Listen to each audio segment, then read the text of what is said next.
Steel Curtain Network. Touchdown! Touchdown para Calvin Austin! El Monte Washington es arma. ¿Quién más? ¿Quién más? DJ Watt! What is going on, Pittsburgh Steelers fans? Welcome back to another post-game show right here on the Steel Curtain Network. And this is not a good one. For the second straight week, the Steelers lose, this time to the Baltimore Ravens in Baltimore with a chance to clinch the AFC North. It's now a race to the finish. Ravens clinch their spot in the postseason, but the Ravens win 34-17. I'm Jeff Hartman, joined by Dave Schofield and Bryan Davis. Welcome them in. Dave, what's going on? Oh, not too much, Jeff. Unfortunately, this game finished up kind of how I was feeling it when I woke up this morning. I had told you about that. I just didn't have a good feeling. I was afraid something like this might happen. I'll be honest with you, because I felt that way all day leading up to this game, and I just kind of felt in a funk myself. I was actually surprised that the Steelers were able to do more with the ball. Hold on. As Brian's jamming us out. Brian, you got some music playing. I don't know how that popped up. Sorry. Yeah. Just doing double duty here. I apologize. It was surprising to me because honestly, take away the turnovers, which I'm saying we obviously aren't. But if you just want to talk about offensive, potential ineptitude, I thought it was much more inept last week. Just the Steelers didn't do fundamental things fundamentally this week is the difference. So because I came in thinking this was going to be bad, I'm not nearly as disappointed, I think, as what most people are. All right, Brian, welcome you in. What's your knee-jerk reaction? I got to tell you, I actually thought they played better, just like Dave said this week. The offense. I thought the offense played a whole lot better. I think when Ben Skoranek went out, I think a lot of their surprise game plan went out the window there as well. They stopped getting the opportunity to run the football, and when that happened, they became one-dimensional. But they're also on both sides of the ball, not at full strength. And the Ravens, for the most part, were full strength in this game. No Nelson Aguilar, nobody cares. But having Bateman in there, and which a lot of people were hoping he would not be in there, he did burn them with a touchdown. So it was one of those games where I thought it was apples to oranges this week because of personnel and some just bad mojo when the balls are on the ground. When they put 3 balls on the ground and you can't jump on them. And when you go ahead and you put the ball on the ground in that opportunity where you're about to take a 7-point lead, it was just missed opportunities, but not their day. Now in 34-17, think about the third quarter itself and just how crazy and back and forth that was. This game hung in the balance for a while, and it was just back and forth. Obviously, it was a one-score game going into halftime. There's a lot to unpack in this game. There was not a lot of good, I don't think, but there was plenty of bad. We'll start off, as we always do, though, with some super chats. We have Tyler W. gives us $10. He said, stop the run and make Lamar beat you. That's always been the formula on defense, but couldn't stop the run and base, and the cornerbacks couldn't stand up in man coverage. Flummoxed on defense today. That's injuries for you. That's a really good point. It is a good point, but let me say something before I let you talk, Dave. Injuries in the secondary, yeah, that's a bad thing, and that's not going to be overlooked. However, the communication aspect, these players aren't new to the team. They didn't just sign them off a practice squad. I feel like that's an issue. The run defense, there's no one to blame. Who do you blame? If TJ Watt's not healthy enough to play, he shouldn't have dressed. That's the way it is. Stopping the run. Larry Ogunjobi didn't play. I don't think Larry Ogunjobi would have made a huge difference in this game, but that's just me personally. Dave, what were you going to say? Go ahead. I was going to say that whenever you were down 2 defenders coming into it, and then you lose Joey Porter Jr. You tried to come back for a series in the second half, and they're just no, it's not worth it. So the fact that he tried to come back a little bit, might make it that it's not so bad, but that's a whole different thing that we'll talk about later, I'm sure. Yeah. So bottom line is, when you're struggling with that in the secondary, that makes it really difficult to say, hey, we are going to commit to stopping the run because we're going to put our secondary people on an island and make Lamar beat us. You just couldn't do that. That's exactly what he's talking about. You couldn't sell out against the run as much just because you didn't have the right people back there that you could completely trust. I mean, I like the potential. Jeff hates that word of Corey Trice, but my goodness, there's a reason he didn't even get a helmet the last 2 weeks. Not that he was bad, but how much trust do you have in a guy like that? And to say communications, I mean, obviously, 2 of those touchdowns were communication issues. Yeah. I mean, people are like, oh, Minka should have. No, Minka was the only guy out there, and it was obvious he had the short route, but there was no one else behind him either. He can't guard 2 people over there. Somebody else has to be over there. And then the other one, both guys broke the flowers and just let Andrews go right in the middle. So there was definitely issues going on there. But to really sell out against the run, you've got to have your secondary that you're like, hey, we're going to put you all on an island, expect you all to make plays. And they just couldn't do it. All right, let's get this other super chat up here, and I'll let Brian. I want him to chime in on this. Steel Dog 88 gives us $5. Says, hopefully this isn't the sign of the wheels falling off like in 2020. Injuries haven't helped either. He's referring to how the Steelers barely limped their way to an AFC North title in 2020. That's the last time they won the division, by the way, and then we're one and done, and we know how that played out in the postseason. Brian, what's your take on that? Yeah, the injuries, is that what you're asking about? No, about limping into limping down the stretch. Like you've secured a playoff spot, but not playing good football. Yeah. You know what? This is that part of the schedule where this is where the gauntlet got real.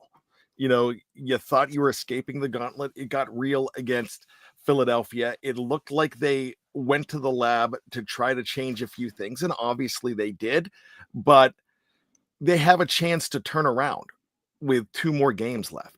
They have a chance to win this division. They need to control their own fate. They need to win. They can't lose anymore now. I mean, yes, they're in the playoffs, but that doesn't matter to anybody right now. What matters is how they finish. And you have 2 tough teams to finish strong. I still feel very good about this Kansas City game.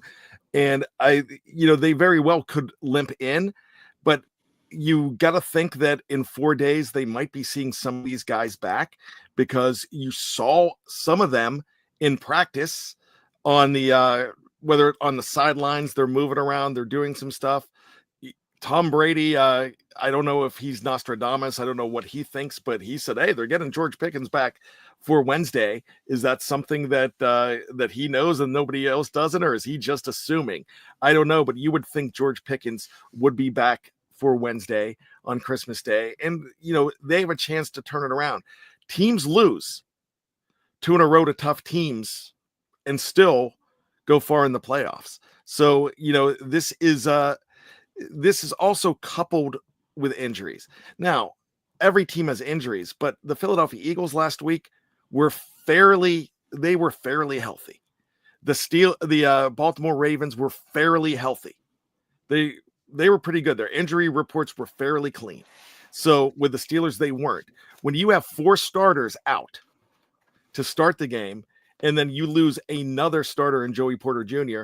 and a guy that Russ is starting to really rely on, and Ben Skoranek, you had a lot of pieces on the sideline and not playing today, where the Ravens really didn't.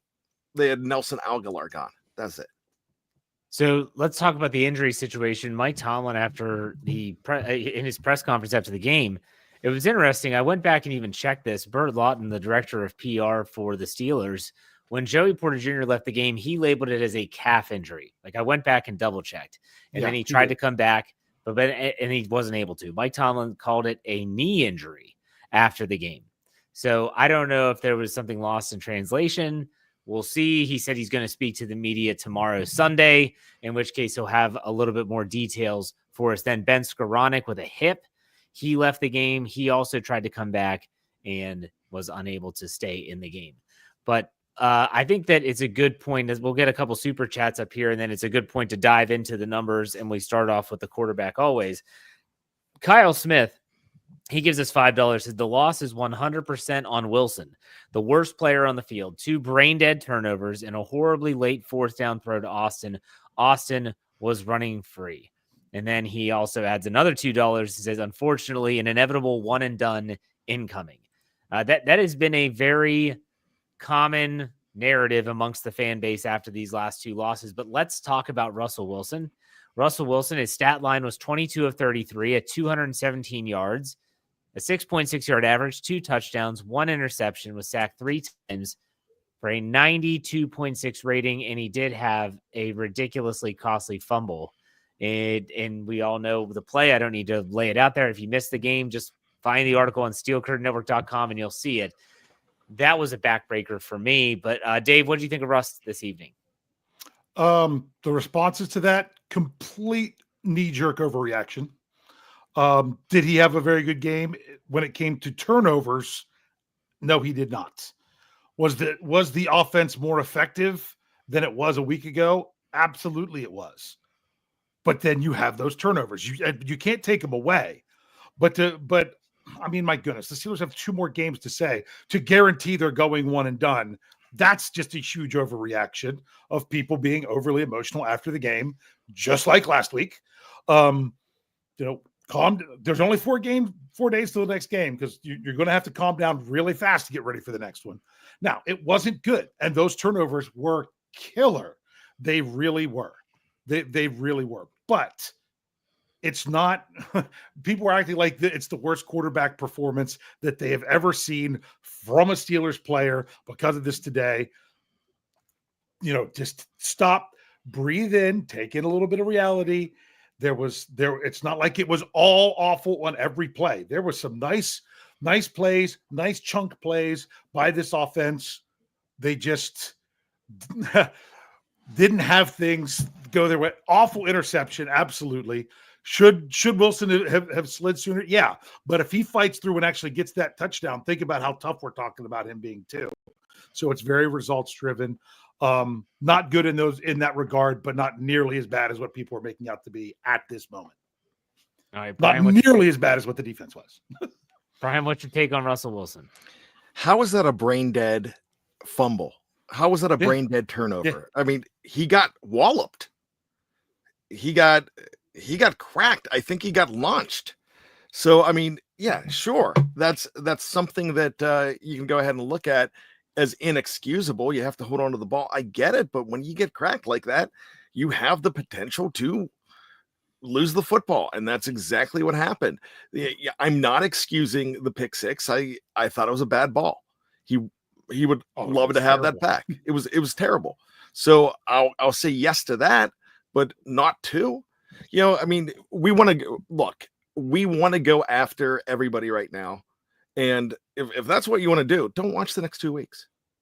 Just seriously, if you're already given up, take up knitting. I mean, because really right now at this point, you're frustrated and you're allowed to be frustrated. I get it, but you want to throw out Russell Wilson right now?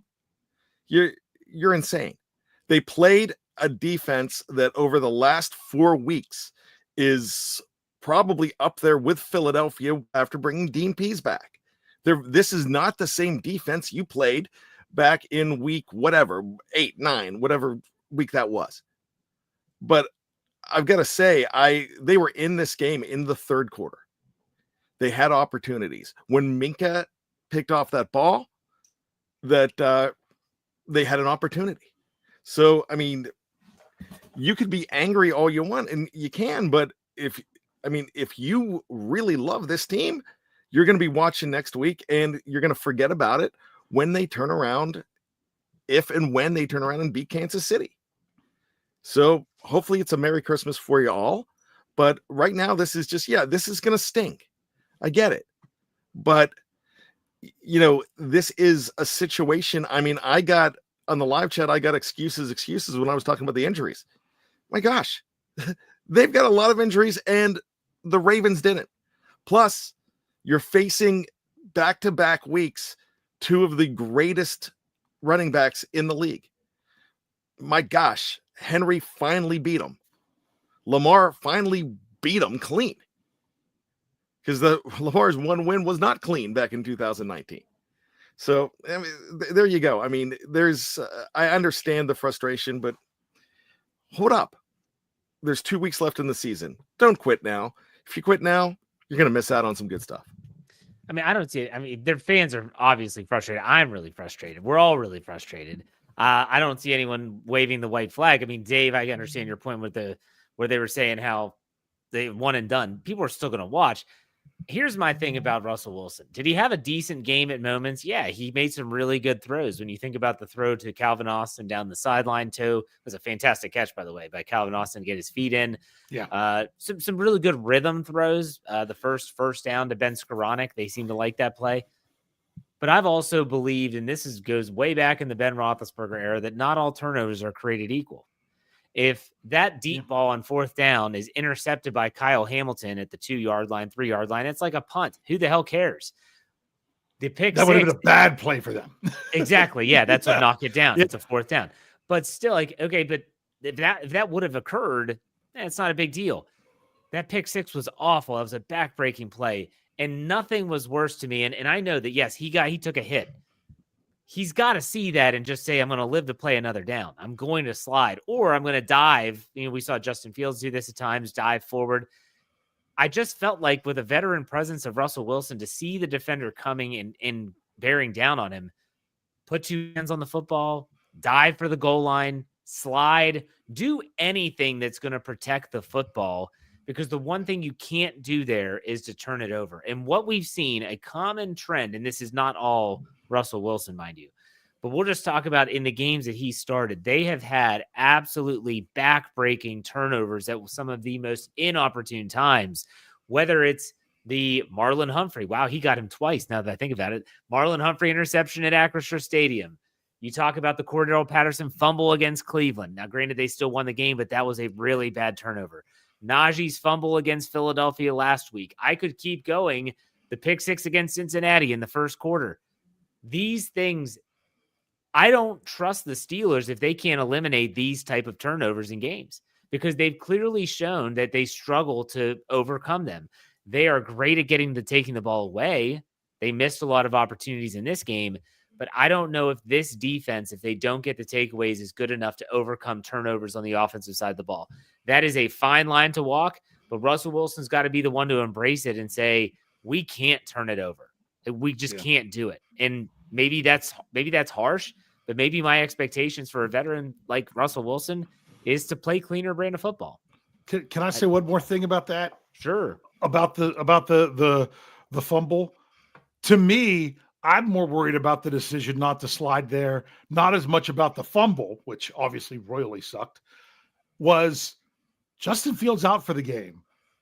Don't get hurt down there getting smashed by somebody. You've already run for over 20 yards. You're going to be inside the 5. Get down. That's what I had more of an issue of, because he just as easily could have held onto the ball and got hurt. And then you're talking about Kyle Allen, with who knows who would be the backup after that coming into the game. So to me, it wasn't just about sliding to not fumble. It was, he should have slid because that was the right thing to do. I mean, yeah, but more reason to say we can score from 1 yard out or 2 yards out or 3 yards out. You know, I mean, I understand all that, but it's like, this is something that I understand. I think Russell Wilson's not going anywhere. They're not going to replace him with Justin Fields. Anyone that thinks that, you haven't been watching the same team all year. Yeah. But at the same time, these are things that, okay, the postseason is going to happen. Where they play, who they play, we don't know yet, but they got to clean it up. And I think that's the biggest knock on Russell Wilson, especially in this game. 2 costly takeaways. Because when you think about the ebbs and flows of the game, and you think about Minkah Fitzpatrick's turnover, and they get the ball right back, like that was an incredible moment. And then for Russell Wilson to throw that really bad pick 6, just that's like a dagger right in your stomach. They're a frustrating football team. Yeah, because it completely erased when we finally got an interception from Minkah Fitzpatrick that people have been clamoring over. He gets his interception. He gets off the schneid, and 2 plays later, it's a pick 6, which is even worse. So it's like it didn't do anything for them. Yeah. Brian, any final thoughts on Russell Wilson? No, everybody else has said it. I mean, didn't have a good game. No. All right, let's go on to the pass catchers now. The Steelers receiving core was led by Calvin Austin III. I thought he had a great game. 4 catches on 5 targets for 65 yards. Jalen Warren was the second leading receiver, 5 catches on 5 targets for 44 yards. Van Jefferson, 2 for 27 on 3. Ben Skoranek, 2 for 25. Big Mike Williams, 3 for 24, 3 targets. Pat Freiermuth, 3 for 16 on 3 targets. And Cordero Patterson hauls in a touchdown for 12 yards, and Michael Pruitt has in a touchdown for 1 yard. Guys, what do you think about the pass catchers? Dave, we'll start with you. I thought they stepped up and did a nice job in this game. Obviously, you can't tell from the TV view like you can either in stadium or the all 22 view when it's all said and done. But how last week none of the receivers were open, it didn't seem like that was a constant problem in this game. It might have been on some of the plays, like where the Steelers took a sack or had an issue. Bottom line is they still had options to throw the ball, although sometimes Russ did have to just throw it away a couple times, which shouldn't help. So it might not have been every play, but it was much better, and they were coming through. I can't think of, maybe the only drop might have been one by Najee Harris, and if so, it was probably better for the Steelers to not catch it. Yeah. Because I don't know if he was even going to gain any yardage. So overall, I felt the pass catchers much improved this game. So if you can take that and throw George Pickens back into the mix, that's just going to make it even better going forward if he can get back. Brian, thoughts on the pass catchers? I thought they were good. I agree with Dave on that. I didn't have that much of a problem. I felt like if balls went to the turf that Russell overthrew them a few times. That happened, but there were not egregious drops. And I agree with Dave on the Najee thing. Yeah, I'm kind of glad he did drop that ball, but you look at it and in the moment, I'm like, but Najee's still got to catch those balls. So that's just one of those things. I don't think it was by design. I think he did drop it. So if you look at the big picture, it was a drop, but there weren't a lot there. So I'll go ahead and give props to the receivers. I really liked what they were doing with Skoranek early in this game. It almost looked like there was a big comfort with Russ and Skoranek has yards after the catch ability for being that big. So I'm not saying that he is the answer. You just hated to lose him in that equation today. Yeah, it was interesting. And I thought the pass catchers, I just don't know what the Steelers, and maybe this is just us, myself included, maybe just me, I don't know, having such lofty expectations for Pat Freiermuth. I just don't understand how they can't get more production out of this young man. I feel like he's capable. I feel like he's athletic enough. I don't think he's a Travis Kelce type, but I definitely think he's athletic enough. I think they have an offensive system where they could work with this. And I just don't get it. And his catches, mind you, which again, he had 3 catches for 16 yards. Most of them were in garbage time. So while I thought Calvin Austin played well, it was good to see Mike Williams getting targets. Van Jefferson had some catches. We went over the stats. I still don't understand what's keeping Muth from actually being a difference maker, an X factor, if you will, because he's not. And I don't know what it is. Dave, any thoughts on that? I'd have to go back and actually just focus on him on passing plays to see if, does the way they're playing Freiermuth open up things for others? I don't know if that's actually what's going on or not. I'll just say it's something that I would like to look at and know. If the other team, think about last year against the Bengals, the first game, Freiermuth just goes off. The second time they played the Bengals, he did not have a catch, and the Steelers actually did better with more offense. Why? Because the Bengals were so focused on Freiermuth, everyone else stepped up and took care of business. I don't know if that's what the case is or not, but it's still finding your spot in the offense. Yeah, Brian, thoughts on Pat Freiermuth? Yeah, is he not getting open? Is he? I just don't understand it. This is an absolute mystery to me.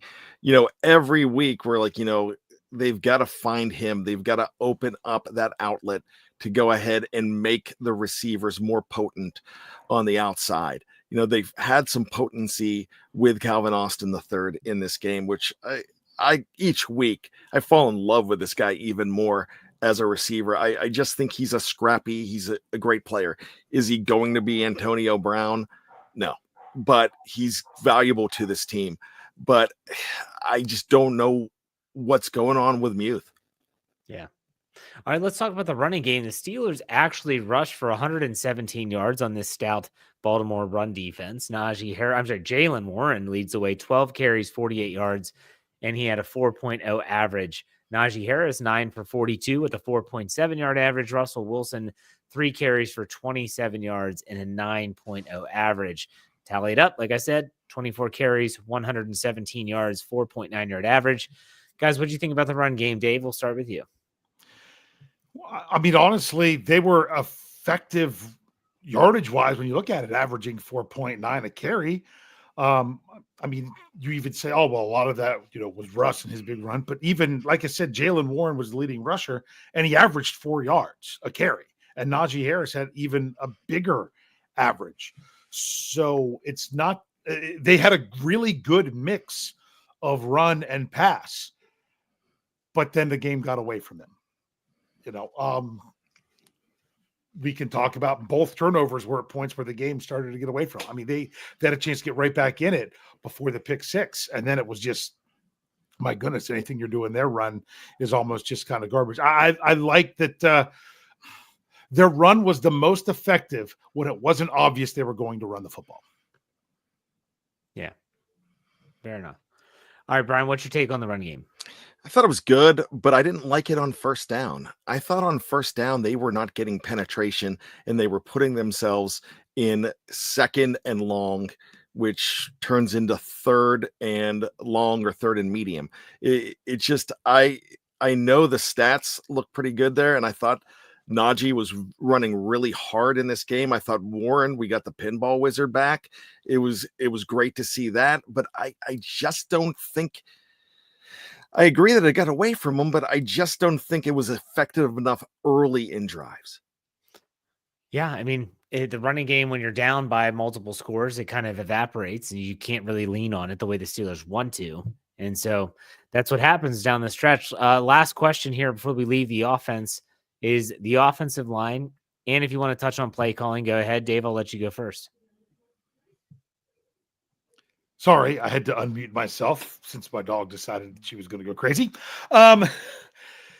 Offensive line, honestly, where I saw the struggles coming from more than anything, which is very atypical of the Steelers, was the guards.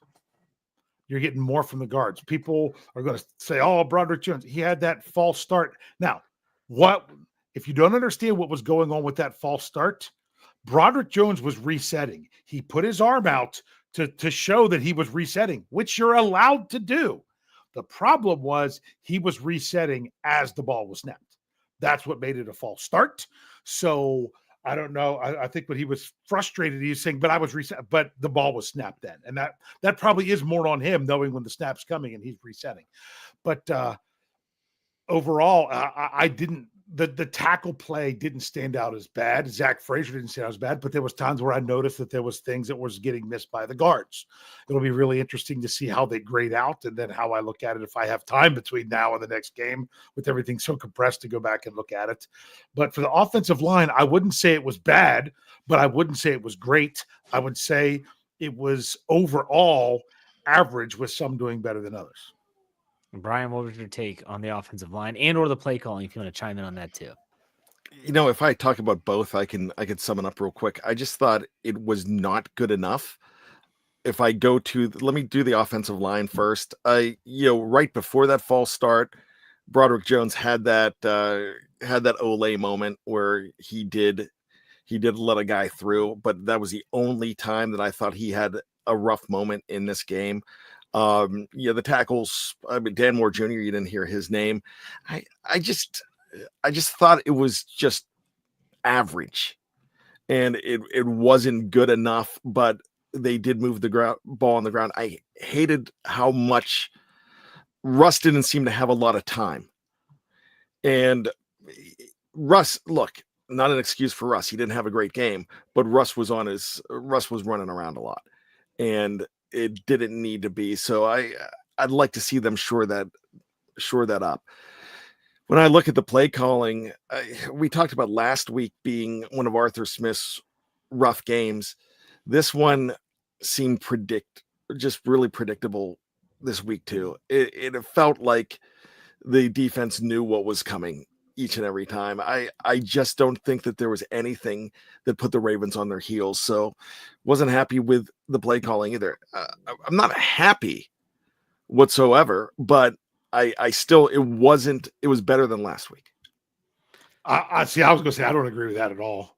I thought the play calling and mixing it up and plays like the long pass to Calvin Austin and the nice one to Van Jefferson and things of that nature, that there was so much more from this defense, including, like I said, when I thought that the run game was better, was because I felt like they were running better when you didn't know for sure it was a run. And of course, the short passing game to Jaylen Warren at times. I just thought that was head and shoulders better than last week. Other than the turnovers shooting themselves in the foot, I had so much more confidence. If this would have been a one-score game with the Steelers with the ball at the end of the game, I had confidence that they would have got it done. They just let it get away from them to where they couldn't. It was better. I did say it was better. I just thought it was predictable. See, I thought what made it better was that it wasn't predictable. Okay. I mean, that's fine. People see different things. Everyone's entitled to their opinion. So I'll tell you what, we're going to take a quick break. When we come back after the break, we're going to hit some super chats that have been waiting for us to read. We're going to talk about the defense. There's plenty to talk about there and plenty more. So stick around. If you're watching live on any platform, we're not going anywhere. If you're listening on the audio side, we'll be right back after a word from our sponsors. All right, Steeler fans, we are back. Thank you all for being patient. We have some super chats to get to, so let's do that now. Tyler W. gives us $2. The team loss. The defense and special teams did not support the offense. Special teams, I can only think of Chris Boswell kicking it out of bounds where there was maybe a gaff. Is there another? And that's only 10 yards now. Right. That the touchback goes to the 30. So it's not as bad as it used to be. Even though it's still at the same spot, it's just not as bad as where you were. I'm saying, was there another issue that I missed on special teams that had been deemed like a gaff at all? They had a decent return, and then they forced the fumble when the fumble bounces forward, and they don't get it. Other than that, no. Do you remember any, Brian? No, that was just a bad bounce when they gained, I think, 5 or 6 yards on that fumble. Yeah. All right. Evgeny Crosby gives us $4.99. He said, why is George Pickens dancing around the sidelines with a bad hamstring? I think that George Pickens is really close to returning. Yeah. And I'm not going to guarantee his return on Christmas Day, but I think he's pretty much ready to go. It's when the Steelers want to put him out there. He's clearly healthy enough to be on the sideline. He's clearly healthy enough to travel with the team. He's clearly healthy enough to move around in that fashion. I don't know. That's just what I'm seeing from the television. Let's get to Andrew Palladino. He gives us $10. He said, yeah, there were terrible offensive turnovers, but it's the defense that has me worried. You cannot be dropping nearly 70 in back-to-back at this point. Almost inexcusable, losing faith. Andrew, we will talk about the defense for sure here in a second, but I don't think you're alone in your concerns about the defense. Thank you for the tip. Claude 61. Bishop. Yeah, Claude Bishop, he gives us $10. Said, I guarantee to you that the Steelers won't win another game this year, and that's including the playoffs. And if so, the whole coaching staff should be replaced for next year, back-to-back embarrassing losses. Thank you for the tip, Claude. Appreciate it. I'm not going to guarantee the Steelers are going to lose out or anything like that. We'll see. Tyler W. gives us $2. Said the stunts on the right side hit multiple times. I think he was talking about when we were talking about the offensive line, meaning the right side was having issues with the Baltimore Ravens stunts on the right side. And last but certainly not least, our dad joke of the day, Steeler Fan 69 gives us $5. Thank you for the tip. He said, hello, guys. What is your favorite Christmas song?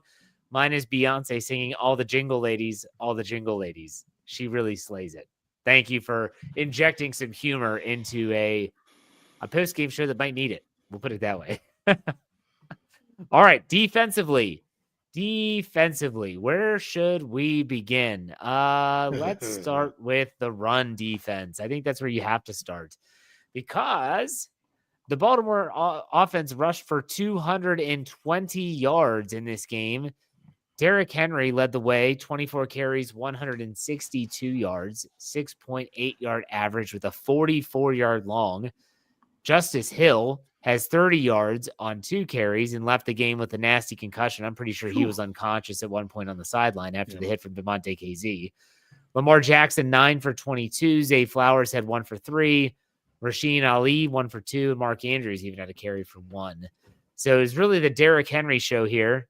The Steelers said, we're not going to let Lamar run, but don't worry, we'll let Derrick Henry run. Tackling was an issue as well. Dave, I'll let you start. What do you think? Oh, yeah, tackling was an issue.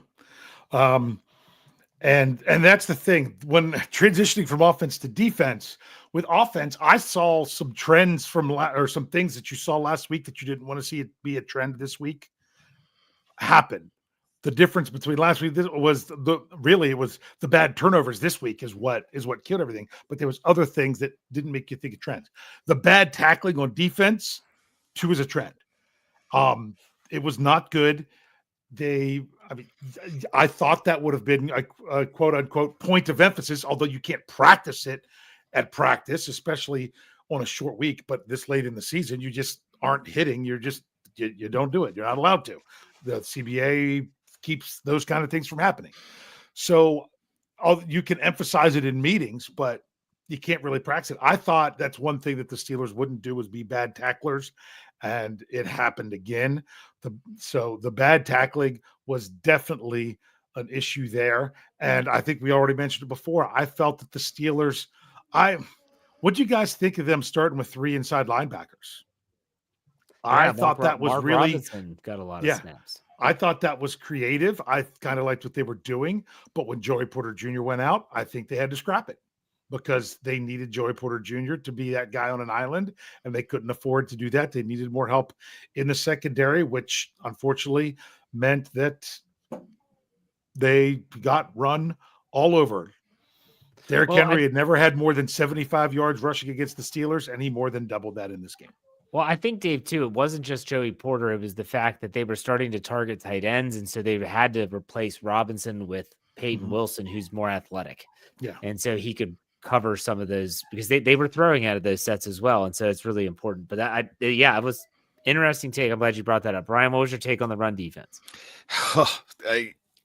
Terrible. I mean, they're really, maybe 1 or 2 good plays behind the line of scrimmage, and that was it. But they were gashed that entire time. How many attempts did Henry have again? I think 22. Let me double check though. 24. 24. I'm sorry. Yeah, and that average is way too much. It just seemed like he was reeling off 6 or 7 just like that every single time. So yeah, terrible. I mean, really, really bad as far as when you're looking at the run defense. But I like what Dave said about when Joey Porter goes out and you had to scrap that whole thing. We talked about this on the preview. They need to have a plan for Lamar Jackson. They had a plan for him. And yeah, I think it did get scrapped. The run defense is one of those areas where, but we'll talk about the secondary, and there might be, if you can't say that there's not going to be a drop off when Dante Jackson's inactive, and so James Pierre is starting, and then Joey Porter Jr. leaves. You can expect a drop off. That doesn't mean that you're allowing big plays to happen. My question is what is the run defense's? What are they leaning on? What is their excuse? They don't have one. If their excuse is, Larry Ogunjobi didn't play. Wow, really? Like that's what we're leaning on? Larry Ogunjobi was inactive in this game. He's going to be the magic elixir against Derrick Henry in the run offense? No. So I think that was the most deflating part of this loss was the Steelers defense. When you think about the fumble by Russell Wilson, as egregious as it was, as horrible as it was, if you're like me, you're thinking in the back of your brain, okay, the defense, they're going to get off the field and the Steelers are going to get the ball back. They're starting at their own 4-yard line. Nope. 96 yards down the field. They did whatever they wanted, whenever they wanted. touchdown, 14-point swing, just like that. That's what's deflating. And so there's people that always bring up the cost of the Steelers defense. There's people that say this is a championship caliber defense. And my question is, in the last 4 to 5 weeks, where has it been? Because I haven't seen it. We've seen it in spurts. Alex Highsmith with the strip sack of Lamar Jackson in this game. They don't come down with it. So I don't know. It's really, really frustrating. And it's really, really scary when you think about the prospects of the postseason. So any other comments about that? From anyone? Dave, Brian? Yeah. I mean, it was something that I posted on X. The Steelers, as of late, are not doing what they were doing earlier in the season, and that is playing complementary football. There's been too many times since the bye week, even because I mentioned the missed fake punt, that when your offense or special teams put you in a bad spot, you have to dig deep and say, I'm going to take it away. I'm going to force them to just 3. I'm going to make a play, thing like that. Even there, the offense was right there, ready to score and take the lead, and the fumble happened. You know what the defense needed to do to complement that offense? We've got your back. We're going to get it back for you again to give you another chance. And they let them go 96 yards down the field. You've got to play off each other and have each other's backs more. I mean, I can't remember what show I said it on. I think I said it on Pittsburgh Standard Time. Sometimes you have to self-renegade.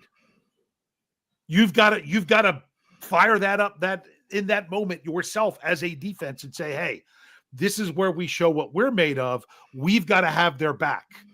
And because honestly, but the offense, they were just as bad with that. Minkah Fitzpatrick gets the pick, keeps them from getting points on the board. And 2 plays later, the offense gave them the touchdown without the defense even stepping foot on the field. That's those kind of complementary things. There just isn't happening right now.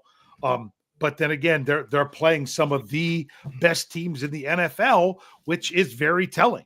So you've got to straighten things out against these good teams. We knew this was going to be tough ever since the schedule came out in May. All Steeler fans realize that.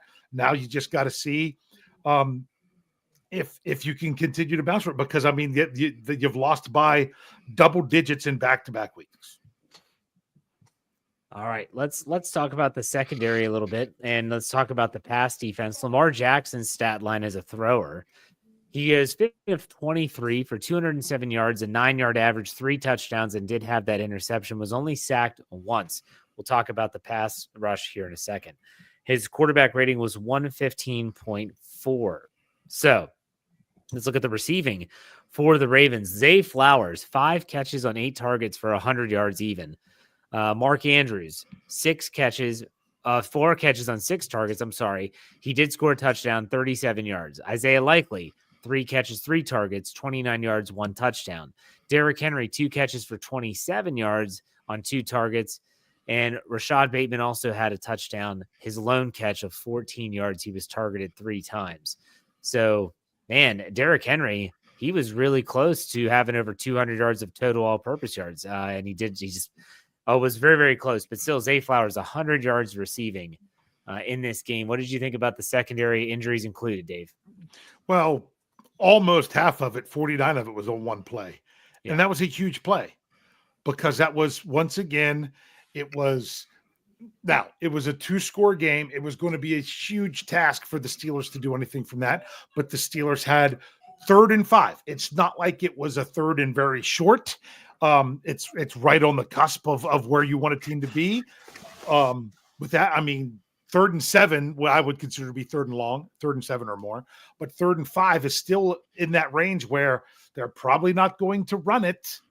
So you had an opportunity to make that play on that weighty down that Coach Tomlin talks about. And just like last week, they kept coming up short on those plays, and you give up a 49-yard reception. But yeah, I don't want to make excuses that because you got to play with the players you have out there, just like you don't make excuses when you beat a bad team because that's who's on the schedule. You've still got to play the game with what's going on out there. And obviously the players that they had out there, especially in the secondary, weren't good enough But really, the bigger issue was the tackling in the running game. Okay, Brian, what's your take on the secondary? Beanie Bishop was not quick enough to be able to stop Zay Flowers on that. I believe it was that 49-yard play. When you look at that, when you look at Jimmy Pierre in there, sure, they're playing with heart, but sometimes heart isn't enough when you just don't have the talent. Not having Dante Jackson, not having Deshaun Elliott, not having Joey Porter for a majority of that game really cost you, and they were able to feast on it. And you cannot, you still have to find a way to play well. I get that when you say that, Jeff. I agree with you completely. But this was a situation where they could not step up in this game with the guys that were on the field in that secondary. Minka got a pick, and thrilled to see him off the schneid and get that pick, but he wasn't getting any help. And that was a lot of Cole and the gang was just out to lunch. So for me in the secondary, and this is when I'm going to, again, I coached varsity high school athletics. It wasn't even football, but still you deal with the team dynamic, and I'm going to lean on that for a second. I used to have injuries happen in any team sport, any individual sport, doesn't matter. But in team sport, part of your job as a coach to make sure that the next person in line knows their job, knows their responsibility, knows what to do. And I used to hammer the hell out of that to my kids. And even those kids that were backups that didn't play that much, because I would always say, you're an injury away from going in. And when you went in, and this happens every season, my expectation was, I know you're not the athlete of the person that's ahead of you, because there's a reason why they're ahead of you on the depth chart, but I expect you to be in the right position and know what to do. That's what's deflating when I see these. And Corey Trice was on IR, but he's been back now for like over 3 weeks, and he's been practicing.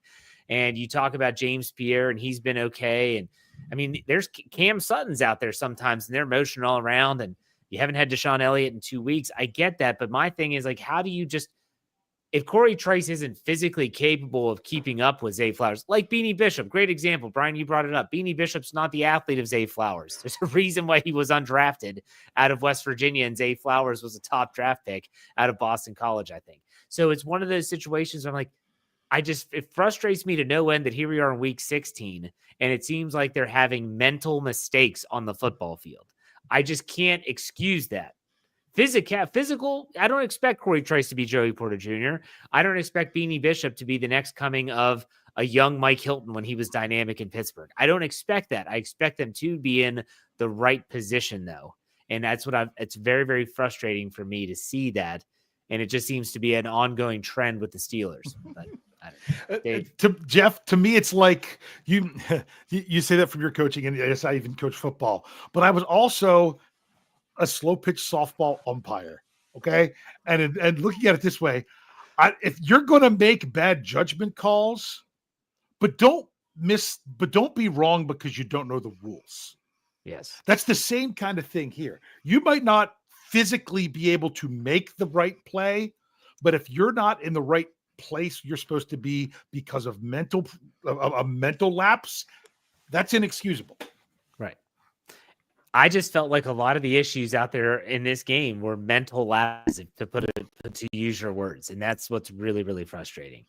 So, all right, let's move on. Let's talk about the pass rush. Again, Lamar Jackson, he was sacked only once. It was a strip sack. Beautiful play by Alex Highsmith. Steelers could not come up with the football. And quarterback hits, they had 0. Holy cow, they had 0 quarterback hits. Not count. I mean, now they don't have the quarterback. How does a sack not get registered as a quarterback hit? That must be a mistake. That's incredible. That's really incredible. Now that I look at the stat line, what did you think of the pass rush? TJ Watt clearly, in my opinion, was not 100%. They played him anyways. Dave, we'll start with you.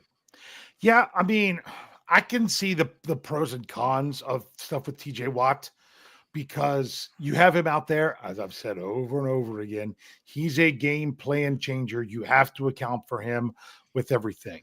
So just even if he wasn't fully there, but could play enough snaps that the Ravens had to continue to account for him, then that was still helpful. It just wasn't as helpful when he's still able to make plays whenever those things are going on. So I'm not giving a thumbs up or a thumbs down to TJ Watt's performance. I will give him a thumbs up for getting out there in order to be a part of this team after rolling his ankle last week.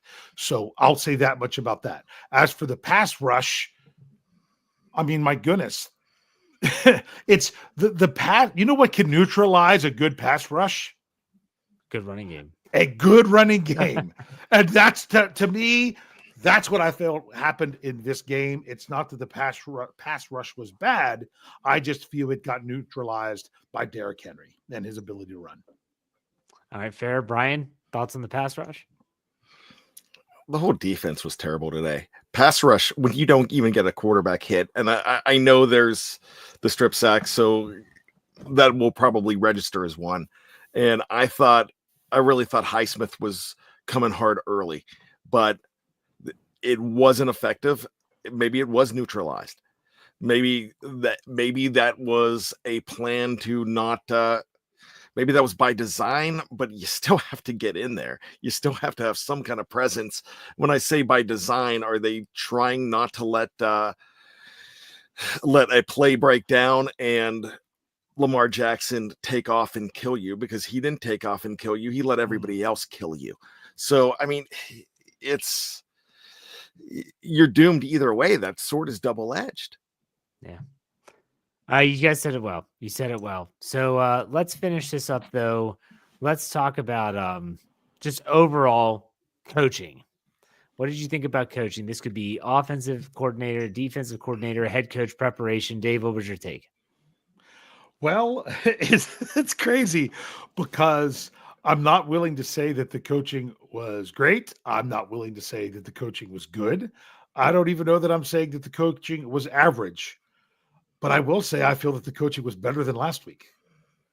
So maybe they're trending in the right direction. I mean, I don't look at coaching as being the thing that was making or breaking this game.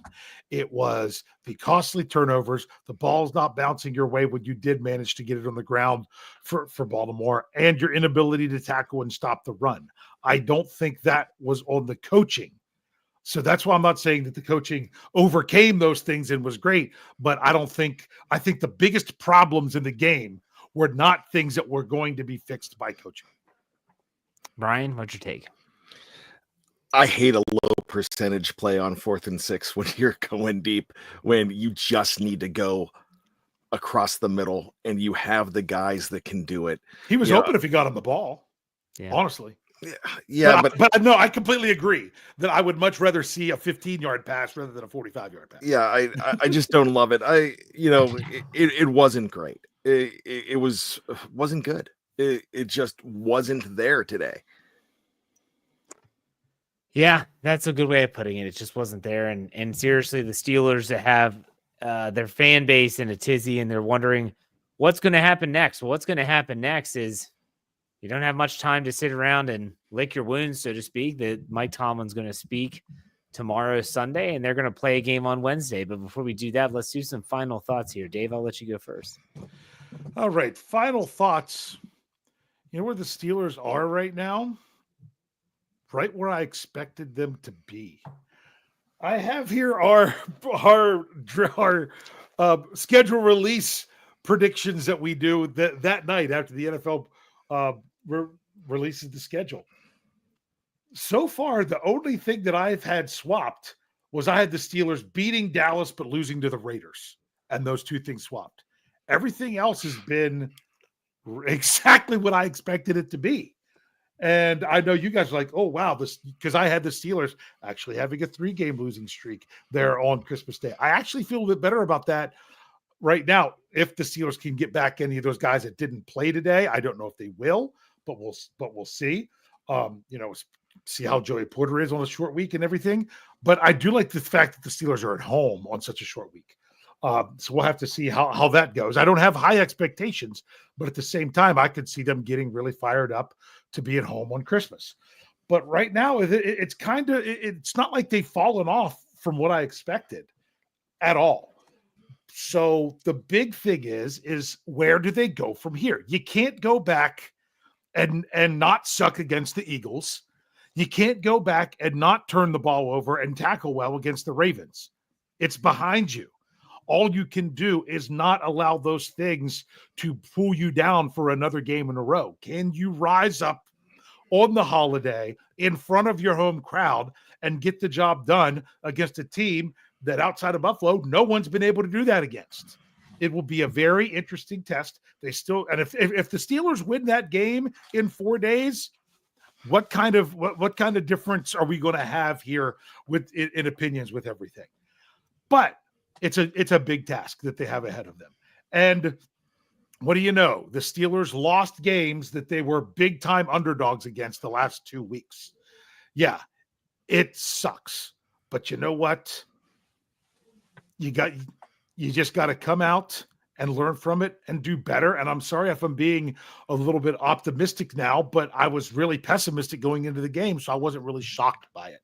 So it's a short week. We're going to have a lot of turnaround with our shows and everything that we'll have to do. But hey, let's you know what, everyone, this is what I'm going to suggest. As soon as this is done, because do what I want to do outside of maybe having to get a little bit of work done first.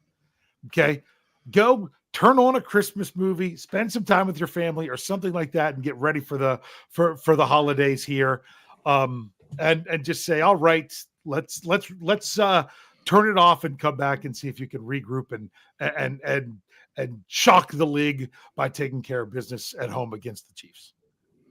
All right, fair enough. Brian, what's your final thoughts? The Ravens were great today. I really thought they were. The Steelers had opportunities to win this game, and they did not do it.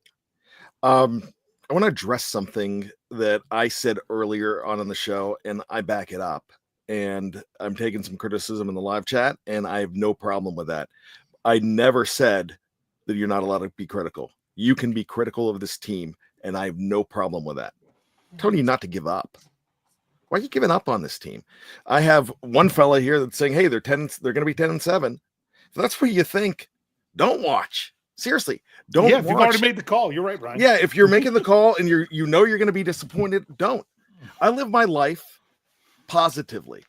I am an optimist at heart. I am never pessimistic. Now there'll be times when I say, yeah, I don't think it's going to work this week. If I root against them, if I make a call that says they're going to lose a game, it's just because I have that gut feeling, and I go with that gut sometimes. But all I'm saying is, man, I'm not telling you how to fan. I never tell you how to fan. I'm just telling you that if you're going to come in here and just be critical, no problem. You're allowed to do that. If you're going to come in and say, they suck, they're horrible, let's throw it all away, I don't know why I'm bothering watching, then do something in your life that makes you happy. That's it. I mean, I'm going into this Christmas Day game thinking that they're going to come fired up and they're going to win this game. I'm making a call right now. I think they're going to win on Christmas Day. And I think I said that back in that, and check your ledger, I think I called a Christmas Day win back. You were the only one of the three of us. So I have that feeling. So with that being said, I don't think they're going to be 10-7. None of us picked 10-7. Dave, if you just missed Dallas, and if you just flip-flop Dallas and the Raiders, then that's pretty right on. Yeah. So, we have been accused of being apologist for Russell Wilson, apologist for Mike Tomlin, all of this. Look, we're just calling what we see. 10-7 means you go ahead and you've won some games. But I don't think this team's a 10-7 team right now, because they were 10-3 at one point, and they're going to do what they do. They get back on their horse and they pull out a win that they're not supposed to win. So they've got 2 games left to right the ship. Let's watch them right the ship. And if they don't, then you can tell me you're right. If I can add, can I pile one more thing onto what Brian said?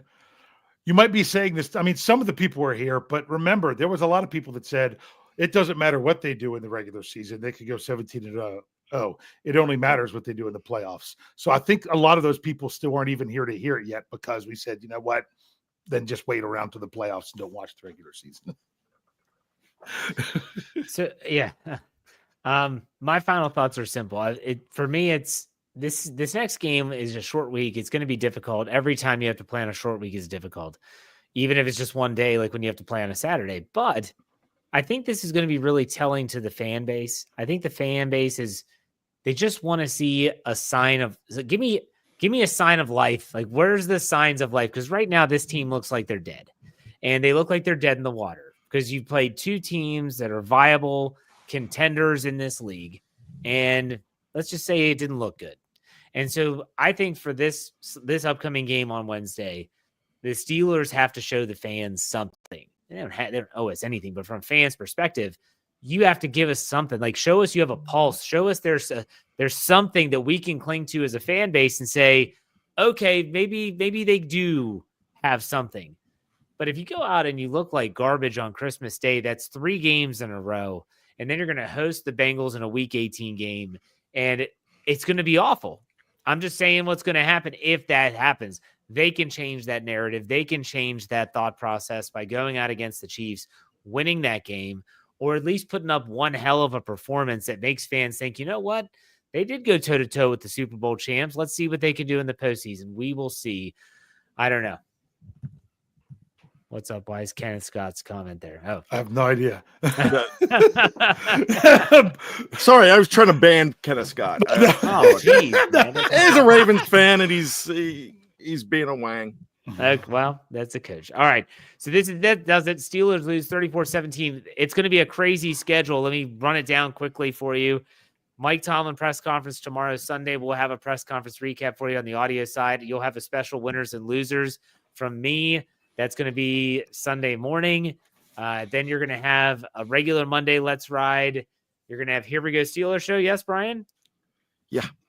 That'll be there. So that's on the audio only. All these podcasts are just on the audio only side. We're going to have everything out of Behind Enemy Lines on Wednesday. Our preview podcast is going to be on Tuesday. Dave, the Scobros is tomorrow night. Tomorrow. That's what I exactly thought. What time? It might not be as late as 9 o'clock because of it being a Sunday. But Scobro show is the plan is for it to run tomorrow night, Sunday. Hangover is the only show I think that's going on its regular day on Monday. Buckle up, folks. It's going to be a crazy few days. We'll have you covered at Steel Curtain Network every which and sideways. Make sure you check out steelcurtainnetwork.com. That's steelcurtainnetwork.com. Give that website a check. We are very proud of it, and we hope you join us there as well for some written content. But that does it. Steelers lose 34-17. We'll be back on Wednesday on another post-game show. In the meantime, folks, enjoy it. Take it easy. We'll see you next time.